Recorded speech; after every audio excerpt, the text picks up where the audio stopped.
ایک صاحب خیر کی جانب سے کچھ رقم آئی ہیں، ان سے درخواست ہے کہ وہ آئیں اور انعام لے کر جائیں۔ قلم میرا قاصر صبح میری عاجز، محمد کی عظمت بتاؤں میں کیسے۔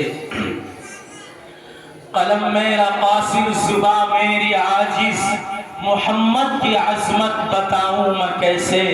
ہے محبوب رب امام الرسل، فضائل مکمل سناؤں میں کیسے۔ قل لو كان البحر مدادا لكلمات ربي لنفد البحر قبل أن تنفد كلمات ربي ولو جئنا بمثله مددا۔ مفسرین فرماتے ہیں کہ اگر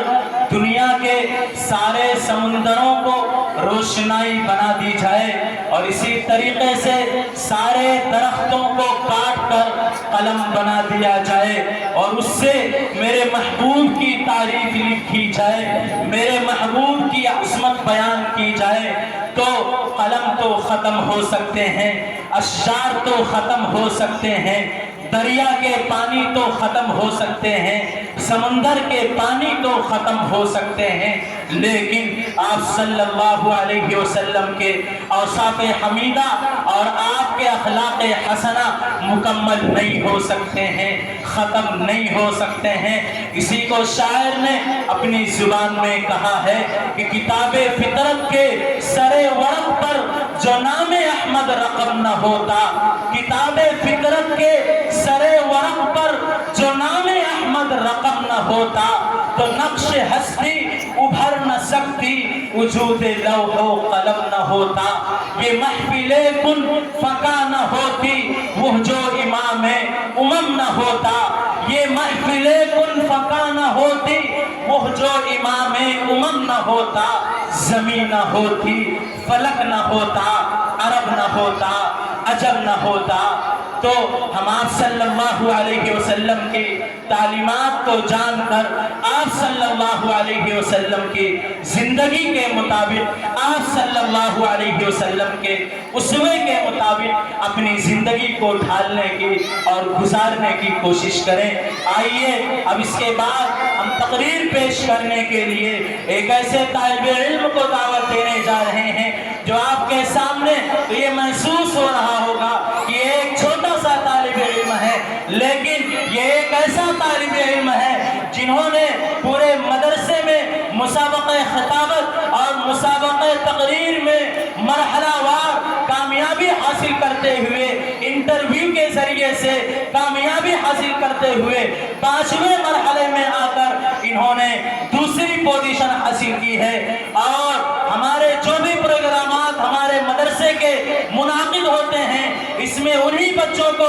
تقریر کے لیے منتخب کیا جاتا ہے جو پہلے سے کسی نہ کسی تقریری مسابقے میں کامیاب ہوئے ہوں اور کسی تقریری مرحلے سے آگے نکل کر وہ اس میدان تک پہنچے ہوں، تب ان کا جا کے انتخاب ہوتا ہے اور تقریر کے لیے ان کو منتخب کیا جاتا ہے اور ان کا نام پیش کیا جاتا ہے۔ آپ کو یہ بھی پتا ہوگا کہ جس طریقے سے ہمارے مدرسے کے اندر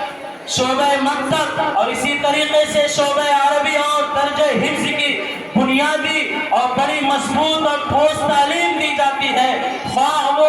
قرآن کریم کی تعلیم ہو یا اردو زبان کی تعلیم ہو یا دینیات کی تعلیم ہو یا حساب کی تعلیم ہو یا سائنس سماج کی تعلیم ہو، کوئی بھی تعلیم ہو، سب اعلیٰ پیمانے پر بڑے ہی کوششوں اور محنتوں کے ساتھ دی جاتی ہے اور سب کو ہر ایک فن میں ماہر اور ٹرینڈ کرنے کی کوشش کی جاتی ہے۔ وہیں دوسری طرف یہ بھی کوشش اور خواہش ہوتی ہے کہ ہمارے مدرسے میں جو شعبہ مکتب کے بچے ہیں، جو شعبہ عربی کے بچے ہیں، جو شعبہ حفظ کے بچے ہیں، ان کے لیے ایک ایسا نظام بنایا جائے کہ اگر خدا نخواستہ وہ حفظ مکمل کرنے کے بعد کسی وجہ سے ان کی تعلیم کے انقطاع کا مسئلہ پیش آیا اور وہ کسی مسجد، کسی مدرسے کے امام منتخب ہوئے تو انہیں وہاں پر نماز پڑھانے پڑھانے میں، تقریر کرنے میں، خطبہ دینے میں کسی بھی طریقے کی کوئی بھی پریشانی کرنے کا سامنا نہ کرنا پڑے۔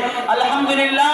اسی کے تحت ایک شعبے کا بھی تقریباً 3 سالوں سے آغاز کیا گیا ہے، جو کہ انجمن تہذیب اللسان کے نام سے جانا جاتا ہے، اور جس طریقے سے شوال المکرم میں تعلیم کا آغاز ہوتا ہے اسی وقت سے اس شعبے کا بھی آغاز ہو جاتا ہے، اور ہر ہفتہ جمعرات کے دن بعد نماز ظہر سے لے کے عصر تک پابندی کے ساتھ اساتذہ کی نگرانی میں بچوں کو تقریریں یاد کرائی جاتی ہیں اور ان کی تقریریں سنی جاتی ہیں۔ مدرسہ حاضہ کے ناظم تعلیمات حضرت مولانا محمد شاہد صاحب قاسمی دامت برکاتہم العالیہ کی جانب سے تقریروں کا انتخاب ہوتا ہے کہ کون سی تقریر یاد کرانی ہے اور کیسی تقریر یاد کرانی ہے۔ اس کے بعد سارے بچوں کو تقریریں یاد کرائی جاتی ہیں اور پھر سال کے آخر تک یہ مرحلہ چلتا رہتا ہے۔ اس سال الحمدللہ شعبہ عربی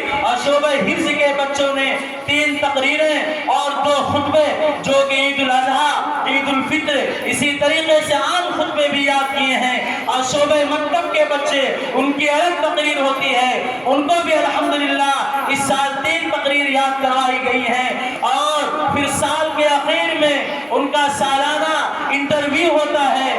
جگہ جگہ کے اور دوسرے مدارس کے ممتحنین اساتذہ کرام آتے ہیں، ان کے سامنے یہ بچے اپنی تقریر پیش کرتے ہیں، اور وہ جن کو زیادہ نمبر دیتے ہیں، جیسا بھی نمبر دیتے ہیں، اسی بنیاد پر فیصلہ ہوتا ہے اور وہ آگے کے مراحل کو طے کرتے ہیں۔ اس سال ہماری اس انجمن سے تقریباً 123 بچے شریک رہے اور آخری مرحلے تک پہنچنے والے 75 بچے رہے، جس میں سے 13 بچے چھڑ کر باہر آئے، جو اس میں سے انشاءاللہ 2 بچے آج کے اس پروگرام میں تقریر پیش کریں گے، اور بقیہ بچے انشاءاللہ 16 فروری بروز اتوار 17 شعبان المعظم کو جب ہمارے مدرسے کا سالانہ اور اختتامی پروگرام ہوگا تو اس میں انشاءاللہ آپ کے سامنے روبرو کیا جائے گا۔ اسی لیے آپ حضرات یہ تاریخ بھی نوٹ کر لیں اور ابھی سے اس وقت کے لیے اپنے آپ کو فارغ رکھیں۔ 16 فروری بروز اتوار کو ہمارے مدرسے کا سالانہ پروگرام ہونا طے پایا ہے، جس میں بچوں کے نمبرات سنائے جائیں گے، رزلٹ دیا جائے گا، اور اس کے بعد ہمارے جو بچے پوزیشن لائے ہیں ان کو انشاءاللہ ان کا پروگرام بھی ہوگا، اور اسی دن ہمارے مدرسے کی تعلیم کا اس سال کا اختتام بھی ہوگا۔ آئیے اب میں اس کے بعد شعبہ پنجم کے طالب علم محمد شہزاد صلی اللہ علیہ وسلم میں ان سے درخواست کروں گا کہ وہ آئیں اور اپنی تقریر پیش کریں۔